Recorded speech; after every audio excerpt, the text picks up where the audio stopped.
All right. Welcome to another. So this time we're looking at some English phrases. Not just like the basic stuff, but the kind of phrases that really make you stand out. Oh, yeah. The stuff that makes people go, whoa, where did they learn that? So we're going to be ditching the boring vocabulary and bringing in some phrases like ruffle some feathers or knock some heads, to really add some punch. Right. Inject some color. Exactly. Yeah. So ready to kind of make your English a little more vibrant and interesting. I think so. It's amazing how much impact the right phrase can have. Absolutely. I mean, it's not just about sounding fancy or anything like that. These phrases, they often carry like a kind of cultural weight, historical quirks. Oh, yeah. Almost like little stories in themselves. Yeah, absolutely. It's not just the words themselves. It's, Right. It's all that kind of extra baggage that comes with it. Exactly. So instead of just going through, a huge list of phrases, we thought we'd group them by theme. That'll make them a little easier to kind of digest and remember, right? Definitely. So I guess first up, let's talk about, the wild world of work. Ah, yes, the workplace. Where jumping ship sometimes feels like the only option. Right. Well, I mean, speaking of jumping ship, what is it about that phrase that's just so evocative? Well, I think it's partly the origin. Back in the day, if you literally jumped off a ship, that was a pretty, Oh, yeah. drastic move.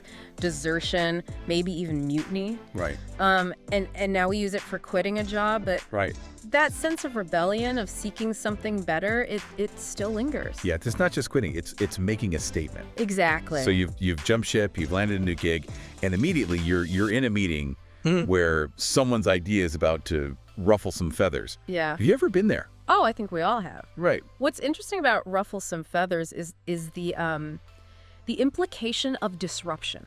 Feathers get ruffled when a bird is kind of agitated, right? Right. So the phrase sort of suggests that this disagreement, this upset, Yeah. it might actually be a good thing. Oh, interesting. Like shaking up complacency, maybe. leading to positive change. I like that. So a little feather ruffling could be productive. Right. But what about when it gets more intense? Like when you need to knock some heads Yeah. to get your point across. Yeah, knock some heads. That's definitely more forceful, isn't it? Yeah. This one suggests a real clash of opinions.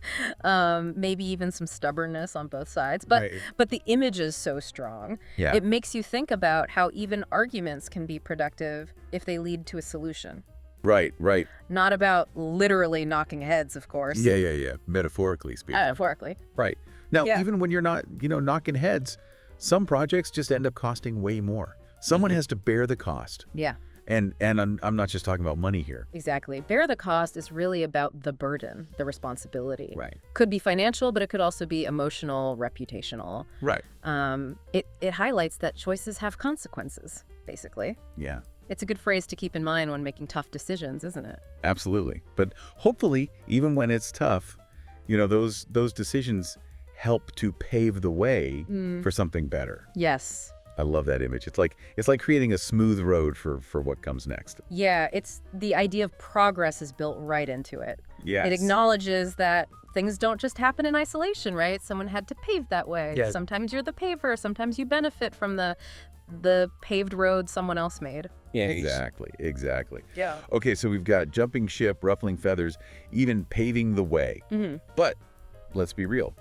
Sometimes the workplace is less about progress and more about people turning a blind eye to stuff. Ooh, that one's loaded, isn't it? Yeah. It's not about ignorance, is it? No. It's knowing something's wrong but choosing not to see it. Makes you wonder, when is turning a blind eye actually harmful? Right. And when is it maybe a survival tactic? Ooh, good question. And that's just one theme. You've got notes here on competition, understanding each other. Yeah. So much to unpack. There is. But one thing's for sure. You can't just learn these phrases. You gotta feel them Yeah. to use them well. Love it. So let's move on to our next theme, competition.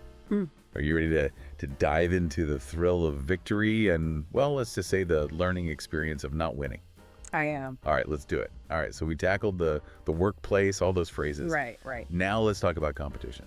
Those times when you're really striving for something, going head to head with others, And of course, English has a whole bunch of cool phrases for that Yeah, too. absolutely, yeah. And they can be quite insightful, revealing how we view success and failure and all those things. For sure, for sure. Like when you're absolutely crushing it, winning hands down. I mean, you're so far ahead you don't even need to try anymore. Yeah, right. It's almost like you're showing off a little bit. Yeah. Hands down just implies such effortless victory, Yeah. complete dominance. But what's interesting is that it can be used in situations beyond just like literal competitions. Right. Like you can win an argument hands down or solve a problem hands down, meaning you achieved something with ease and confidence. Huh. I never thought about it that way. Yeah. So even if you're not, always winning hands down, your experience can still carry weight. Right. Absolutely. Yeah. Yeah. It suggests that your knowledge, your expertise, Yeah. it holds value and influence regardless of the immediate outcome. Right. Right. It's about having a voice that matters, being respected for what you bring to the table. Which is such a great reminder that even if you don't always win, your contributions are still important. Right. But let's be honest, sometimes we all blow the chance, right? Yeah. Blow the chance. That's a painful one. Yeah. It really highlights that missed opportunity, that feeling of what could have been. Yeah.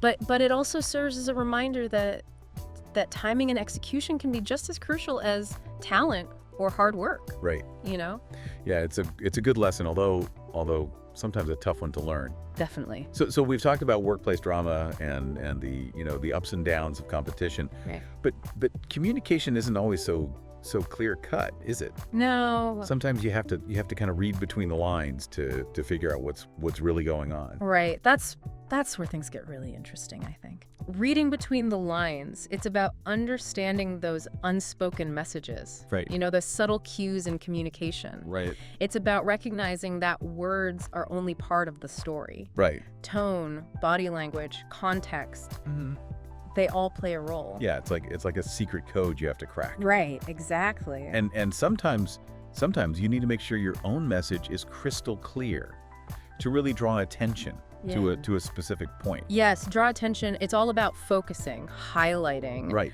It's about using emphasis, whether it's through your tone of voice or specific words or even visual cues. Right. It's a way of saying, hey, this is important, pay attention. Yeah. Yeah. Yeah. And then there are those times when you need to summarize, a complex idea to explain something in a nutshell. Right.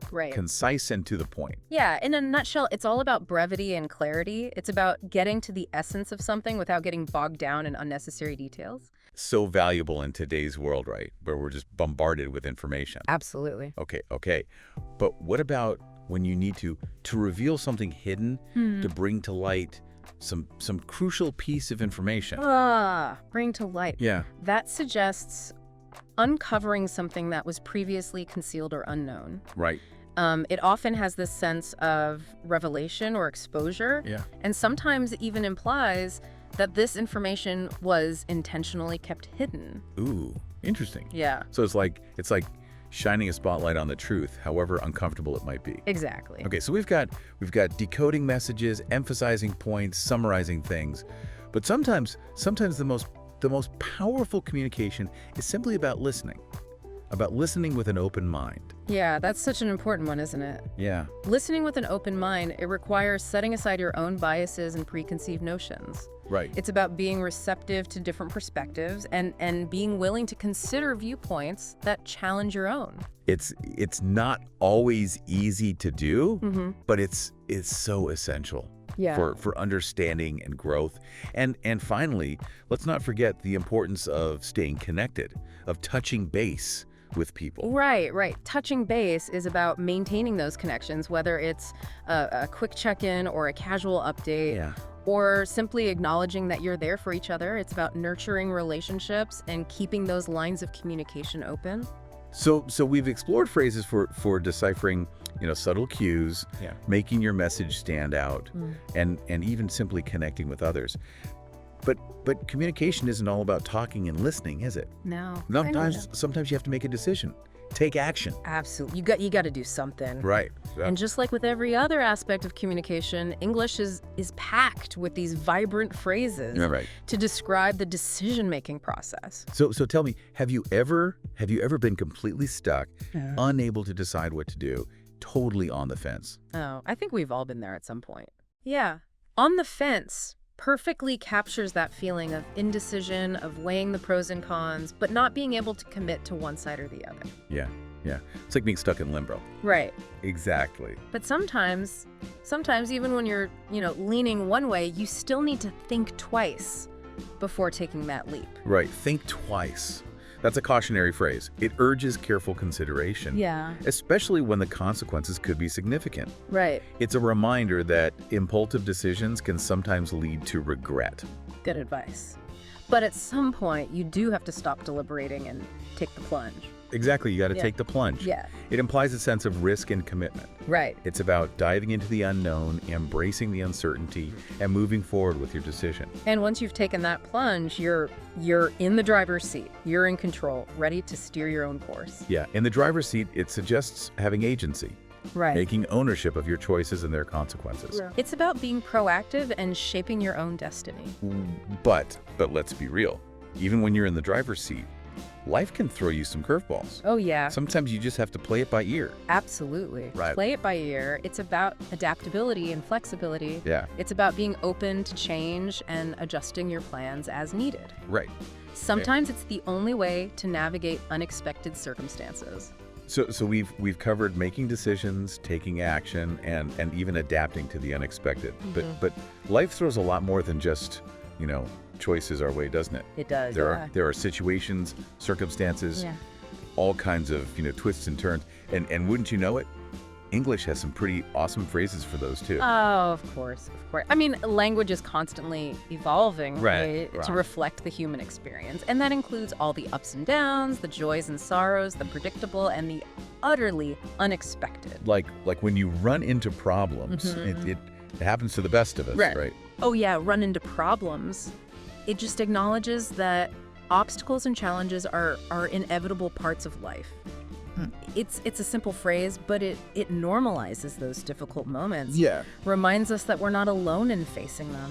And sometimes those problems are a direct result of, clinging to the past. Oh yeah. It's like we're holding on so tight to what was that we can't move forward. Yeah, that's such a powerful image, isn't it? It's Yeah. like being weighed down by, those old memories, Yeah. those past experiences, that we can't fully embrace the present or the future. Right. It's a reminder that letting go can be incredibly liberating. It's true. Sometimes letting go is the hardest part. But on the flip side, there are those moments when everything just clicks and things, sell like hotcakes. Right. That's got to feel good. Oh, absolutely. Wow.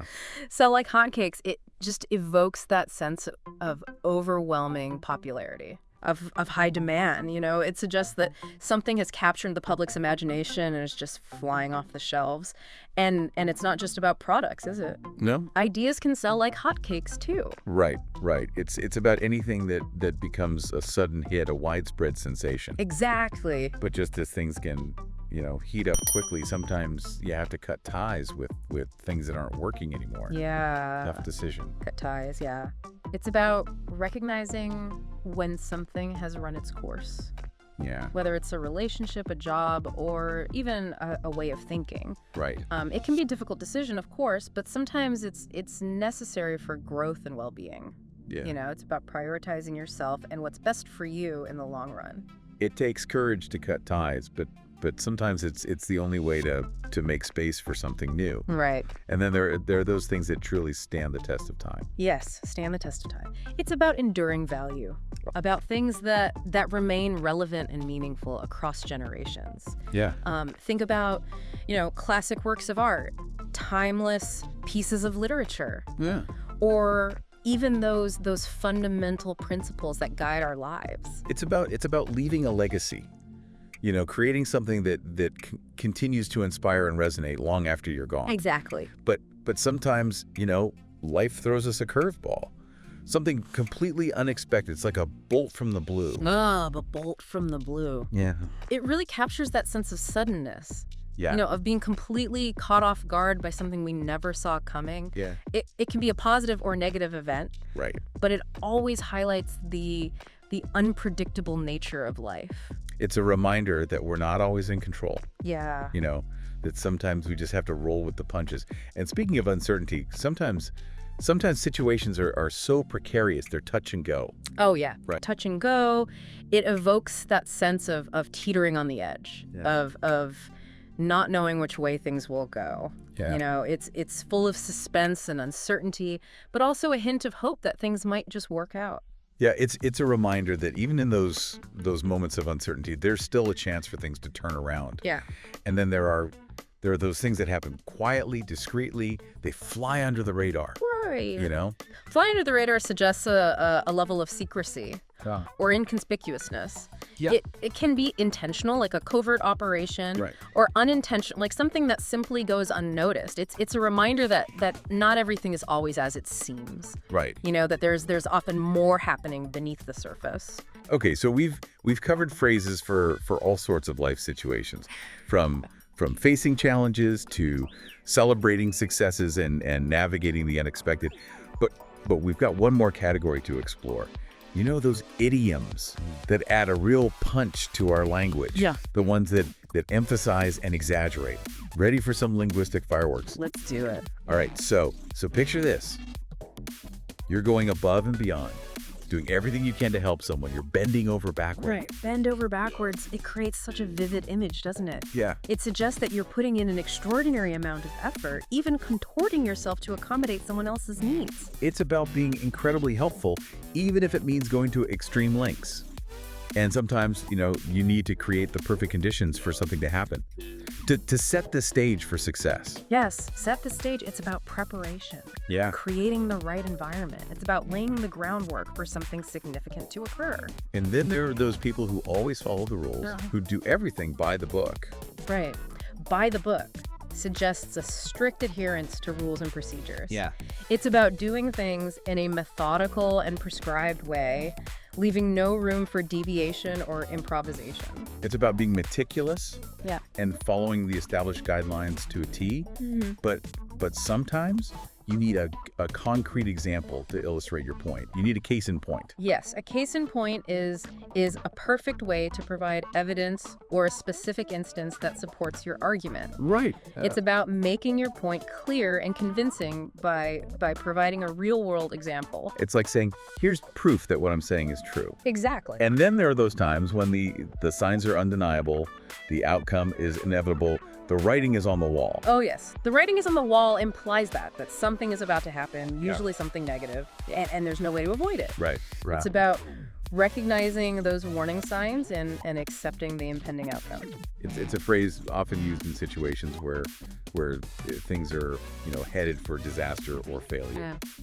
But some people just can't seem to get to the point. They beat around the bush. Yeah, beat around the bush. That's a classic idiom. Yeah. For describing those who avoid directness, who talk in circles without addressing the main issue. Right. It can be incredibly frustrating, especially when you're looking for a clear answer or a straightforward conversation. Yeah, it's like they're dancing around the subject, Right. avoiding the heart of the matter. And then there are those decisions that are, final, irreversible. They're cast in stone. Yes, cast in stone. It suggests permanence, immutability. Right. It's about decisions that are made and cannot be changed no matter what. Yeah. It conveys a sense of finality and often carries, significant weight. It's a phrase that evokes a sense of both certainty and perhaps a bit of resignation. Yeah, yeah. But sometimes when faced with, a difficult situation, people will grasp at straws, desperately seeking any possible solution, no matter how unlikely. Right. Grasp at straws captures that feeling of desperation. Yeah. Of clinging to any glimmer of hope, even if it's unrealistic or far-fetched. Right. It's a last-ditch effort when all other options have failed. It's about holding on to that sliver of possibility, even when the odds are stacked against you. And then there are those times when you're, right in the middle of the action, the chaos. You're in the thick of it. Oh, in the thick of it. Yeah. That means being fully immersed in a situation, often one that's intense, challenging, or demanding. Right. It suggests being surrounded by activity and having to navigate complex circumstances. It's about being in the heart of the action, Mm. experiencing something firsthand and often feeling overwhelmed by it all. Yeah. But sometimes in the midst of all that chaos, you just need someone to put a sock in it and be quiet for a moment. Right. Put a sock in it. It's a blunt and humorous way of telling someone to stop talking. Yeah. It's a phrase best used with close friends or in informal settings, Yeah. as it can come across as rude or disrespectful otherwise. Right. It's a playful way of saying, enough already, give it a rest. Exactly. All right, we're on a roll with these idioms. We've covered being helpful, following the rules, making a point, and even dealing with chaotic situations. But we've got a few more gems to uncover before we wrap things up. Yeah, there are always more fascinating phrases to explore, I think. Absolutely. Let's dive in. Okay, so imagine you're buying something and you're not just buying part of it, you're getting the whole thing, lock, stock, and barrel. Lock, stock, and barrel. It's such a unique phrase. I always think of like those old westerns where they're talking about all the parts of a rifle. Right. But you're right. It means getting absolutely everything, leaving nothing out. Exactly. It emphasizes completeness, total inclusion. Yeah. It's about acquiring something in its entirety, without exception. And then there's the opposite scenario where you're working with limited resources, doing something on a shoestring. Right. On a shoestring evokes that sense of resourcefulness, of making do with what you have. It's about achieving something despite financial limitations. Right. Often implying, creativity and ingenuity. It's about being thrifty and resourceful, finding ways to make things work even when you don't have a lot to work with. Yeah. But sometimes you need to stop a problem before it escalates, to nip it in the bud. Yeah, nip it in the bud. It's all about early intervention. Right. Addressing an issue before it has a chance to grow and become more difficult to manage. Right. It's about being proactive and taking swift action to prevent further complications. It's like pruning a plant, right? Right, exactly. Removing those unwanted buds before they can blossom into something bigger and potentially problematic. And finally, we've all been there. Those times when you have to jump through hoops to get something done. Oh yeah, jump through hoops. Perfectly describes those situations where you have to go through a series of seemingly unnecessary or overly complicated steps to achieve a goal. Yeah. It often highlights the absurdity of bureaucratic processes or any situation that requires a lot of effort and patience to navigate. It's like being on an obstacle course, right? Right. Facing one challenge after another just to reach the finish line. And that brings us to the end of our deep dive into the world of awesome English phrases. We've covered a lot of ground today. From those subtle nuances of reading between the lines to the dramatic flair of a bolt from the blue, and even the sheer determination of jumping through hoops. It's been quite a journey, and I think it highlights just how rich and expressive the English language can be. Absolutely. These phrases, drawn from everyday experiences, they help us communicate complex ideas and emotions in such vivid and memorable ways. Yeah, they add color, depth, and even a touch of humor to our conversations, making them more engaging and impactful. So what does this all mean for you? Well, we hope you've picked up some new phrases to add to your vocabulary, to impress your friends. But more importantly, we hope you've gained a deeper appreciation for the power of language. Yeah. For how even the simplest phrases can carry profound meaning. Yeah. And shape our understanding of the world around us. So go forth and experiment with these awesome phrases. Ruffle some feathers, take the plunge, maybe even jump ship if you need to. Right. Just remember to do it all with a touch of wit and a whole lot of heart. And never stop exploring the fascinating world of words and their endless possibilities. After all, language is a journey, not a destination. That's a wrap on our deep dive into awesome English phrases. Until next time, happy communicating.